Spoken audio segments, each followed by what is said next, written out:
Welcome back to Daily English Conversations. I'm July, and today we're continuing with part 2 of our first day of class lesson. That's right!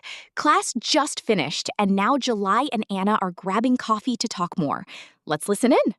Whew, that was such a great class. Time flew by so fast. It really did. The teacher made everything so clear. Do you have time to grab a quick coffee right now, July? I'd love to.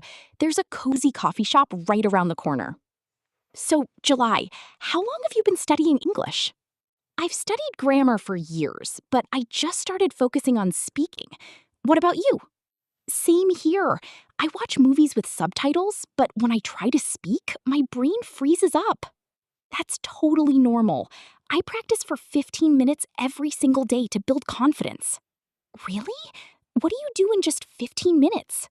I listen to short podcasts or write 3 simple sentences in a daily journal.